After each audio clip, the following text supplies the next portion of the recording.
So we're doing placemats again, which means I am back in bias finding hell, and I tried so hard to avoid it. I procrastinated all the way up to almost Christmas, to the point that Spotlight was sold out of the fabric I originally used, and I could not get any more. But I did manage to find something that is close enough.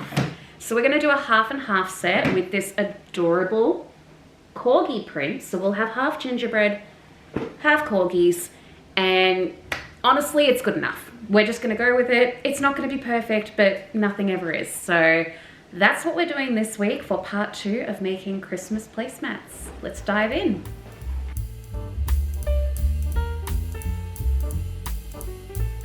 Before we get started though, let's take a moment for the new sienna pants that I made.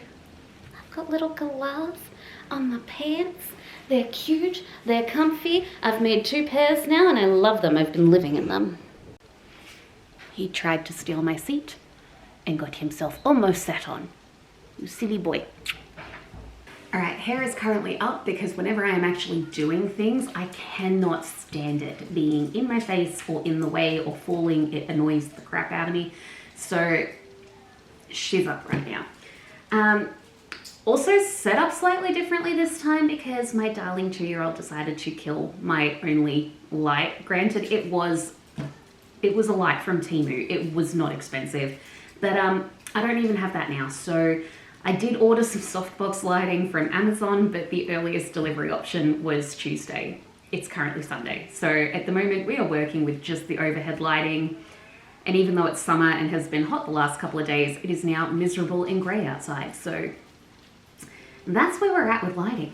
I have my fabric here. We are going to unroll this, refold it, and get it all cut. As we did last time, I'm gonna do the 13-inch wide strips again. So I've got my cutting mat all set out. I'll grab my rotary cutter and my ruler and we'll cut all of these into the strips that we need. Do the batting and then it's up to quilting, which is so much fun and takes so long.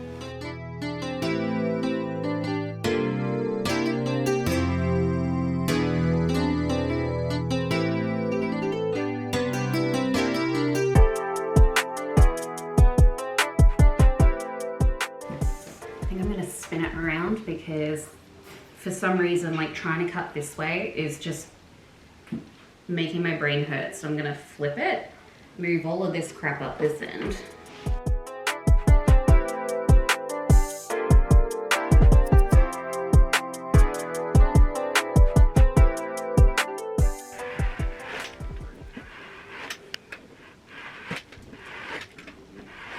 I only need 4 placemats this time, so I'm not going to cut the rest of this because I can use it for something else either this year if I can be bothered or next year. So this strip that I forgot that I wanted to leave myself just a smidge over the 13 inches because I found that out last time when I was doing them that I wanted them to be 13 inches wide, which means that after all the quilting they sort of shrink up a little bit. It did make it hard and I didn't quite get the full 13-inch width that I wanted on the gingerbread ones, so I figure I may as well make sure I get them on these ones. I don't think they're going to be different enough that you're actually going to be able to tell there's a difference in the size. We'll see. I will measure them against them, I guess, but you know, that's what we're doing. So I've got them cut. We're going to do the batting now and then we can get to marking everything up to quilt it.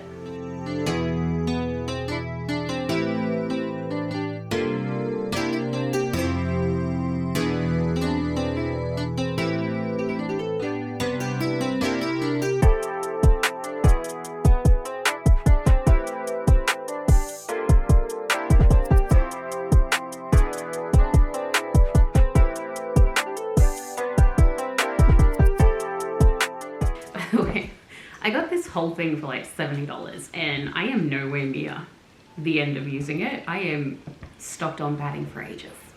So as we discovered last video that I need to cut these strips in half, lay them roughly over here, and then I can start marking everything. Is cut up the fold here, which I'm not being super precise, guys. Like, if it's close enough, it's good enough. Like so. And that gives me 2 placemat fronts. Now I can cut the rest of them in half. Half of these are going to be the fronts that will actually get quilted. Half of them are going to be the backing pieces.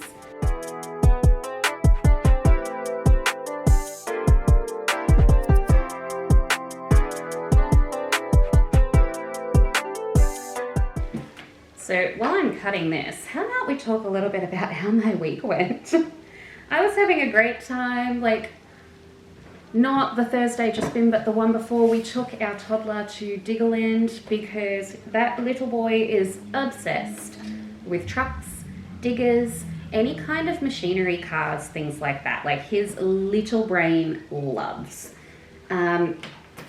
So it was his 2nd birthday and we were like, okay, this new play center's just opened. We'll take him up to it. Had a great time. He was stoked, like had the best time. Every time you tried to get him out of those sand pits, and like the last time he'd been exposed to a sand pit, he was not a fan. Like his poor little sensory issues kicked in and he was, get me the F out of here. But that day there was just, because he loves his trucks, it totally distracted him. So anytime you tried to get him out, not having a bar of it. Really fun, really glad we took him. 2 days later, so Friday he was totally fine. Saturday morning we woke up to 5:30 a.m. He was just throwing his guts up. He was distraught because he's never really thrown up like that. Like that is completely new for him since he was a baby. He's not been a chucker. And you know, he woke up throwing up. So he was having the worst time on Saturday morning. And honestly, we thought it might have been food poisoning because the rest of us were all fine. Didn't even connect that it might have been gastro. Until Sunday night when his dad went downhill as well. And his dad, whose birthday was on the Monday, spent his whole birthday dealing with bodily fluids ejecting themselves out of both ends. So great fun. And my daughter, my 9-year-old, came home from school on the Monday because Dad was sick, and I got an email from the sick bay saying that she'd presented with stomach pains. They gave her a heat pack, sent her back to class, and I immediately called them and asked, did she say anything about nausea, because her brother was throwing up on the weekend. Dad's got gastro too, so it could be that. And he goes, oh look, she briefly mentioned it, but it was more the pain. I was like, I'm gonna come get her because it probably is that. So I went and picked her up. She came home. Again, she has never thrown up. She is 9 years old, has never thrown up. So she was really, really, really upset to end up throwing her guts up that same day. And I spent a couple of days elbows deep in bodily fluids, which was just what I wanted to do. So that was fun for me. But you know, it is what it is. It's part of being a parent. And then I was so cocky. I was so sure I had missed it and that my immune system was steel and that I was not going to get sick. And I woke up on Tuesday and I was fighting for my life. I swear to God, I got it worse than all of them. I had the chills. I had it coming out of both ends. I have never been so crook in my life. It's been 20 years since I have had any kind of gastrointestinal bug like that. So definitely was not having a fun time. And that took me out for a good 2 days. So we got nothing done last week, which is why there was no video the Friday just been, because in all honesty, I was just trying to survive. It was not easy. And then once I got through the illness, the amount of laundry that I had was absolutely bonkers. There was so much to catch up on that we had a dryer since Albert was probably about, I don't know, 9 months old or something. So it's been a while, and we put all of the clothes horses out the back in the shed because, you know, we weren't using them, so why keep them in the house? had to go hose them all off and bring them inside because my poor dryer could not keep up with the sheer amount of washing that multiple people in a household having gastro generated. Like, it was absolutely nutty. So we had a great week. We are all relatively healthy now, feeling normal. I think all of us are a little bit anti-food at the moment. It's just not really that appetizing after spending so much time throwing up. But you know, it's fine. Everyone's fine. Moral of the story is that once you have 3 kids, it is impossible to avoid everyone in the household getting sick because there is just so much germs everywhere that eventually everyone's going to get it. Maybe stop it too. All right, I think it's time to set up my laptop with a show and start marking these up. And this time at least I know my ruler is 4 centimeters. So I just have to measure out 4 centimeters from each corner of these, and then I can literally just use the ruler to mark all my lines out. May save me so much time doing it this time. I'm gonna set up my laptop with a show so that I can have some entertainment while I'm doing this mind-numbingly repetitive task. And we'll see how long it takes to do it. It's 20 past 1, let's go.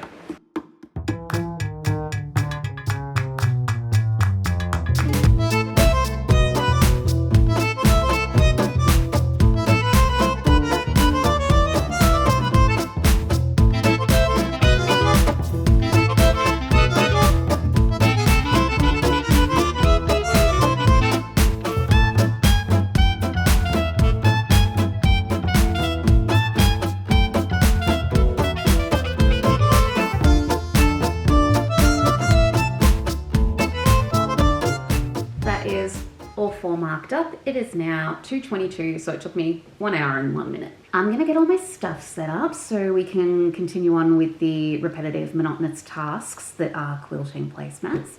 Watch a TV show while I do this. I'm gonna have to take a break at some point because I will have to cook dinner for the family. Apparently they need to be fed every single day. Who would have thought? I honestly just keep staring out the window. The sun is starting to come out. And I really cannot be bothered. But my mum needs a full set of placemats, so we're gonna do this anyway. This is a new spot for the cat to be in. Get off my patterns! Okay, everything is set up.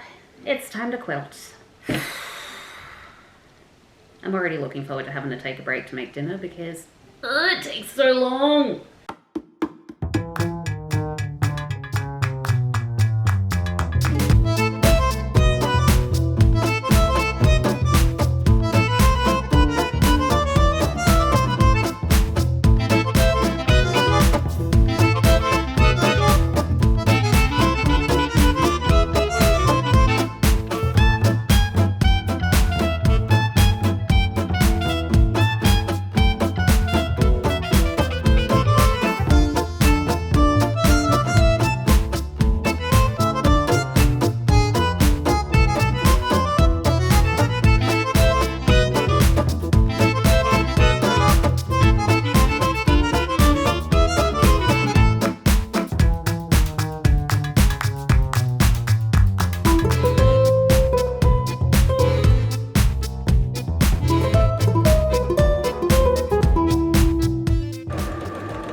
So this seems like a really good time to take Rita's scratch break to remind you lovely people to like the video, subscribe if you haven't already, and shameless self-plug over. All right, we're halfway through the quilting. I'm gonna take a break because I need to cook dinner. So I'm gonna go do that and I will be back. I'll see you later. I cooked dinner. I finished my quilting. So we have cute corgis all quilted. Hooray.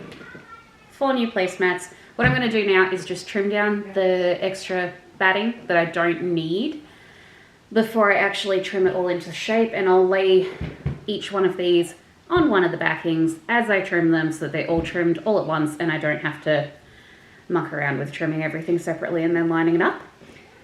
Once I've got them trimmed down to the size that I need, I will clip them together, put them to the side, and then baste them so that they stay together while I do the bias binding.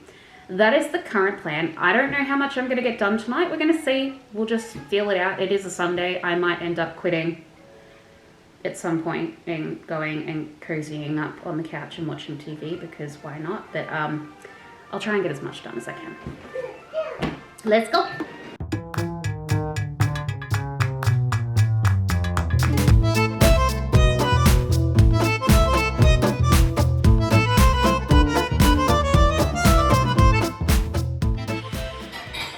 Did you say that you had to baste something? Yes. What are you building a fabric turkey? I don't know if the microphone picked up that really incredibly bad joke.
Enough for now, and apparently so has the baby, so I'm gonna go and play with her and probably do the binding tomorrow because I cannot be bothered anymore.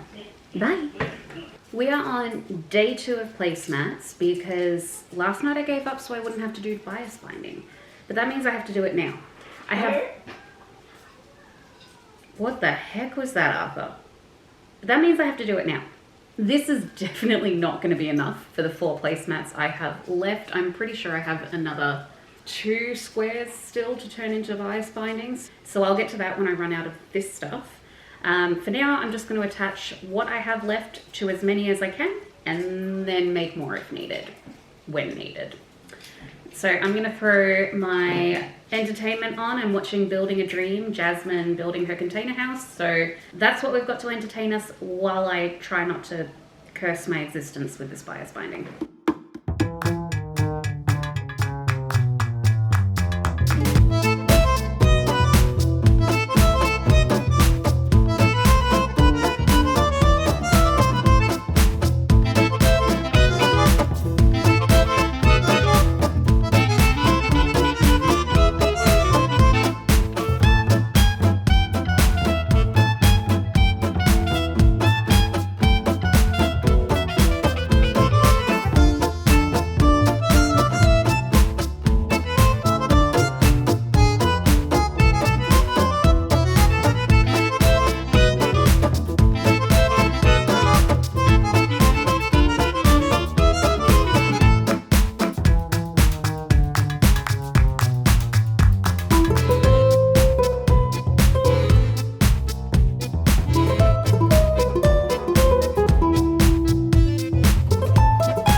Walked into the other room.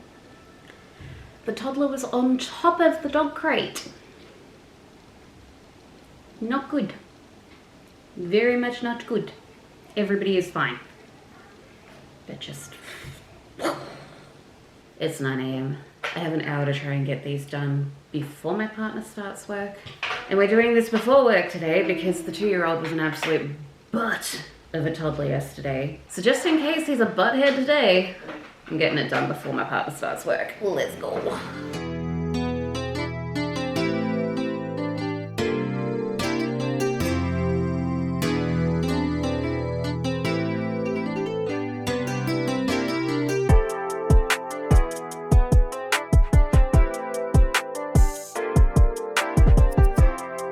I managed to get another 2 wrapped and then I am almost out of binding again. So I'm gonna have to make up some more.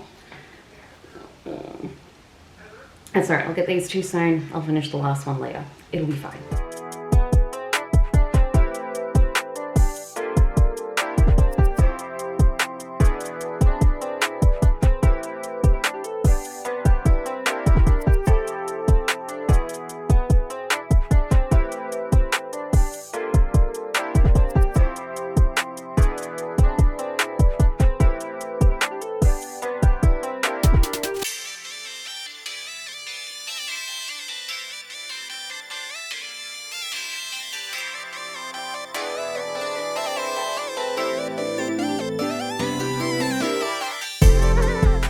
Let's get this done as quickly as possible because the kids are going to be driving me batty in just a moment. But my new placemats are done. That means I have an entire set of placemats for my mum. They don't all match. Half of them are one fabric, half of them are another, but it's good enough. So I'm going to show you the new ones and then we're going to wrap this up and I will see you lovely people next week with another video. Goodbye now.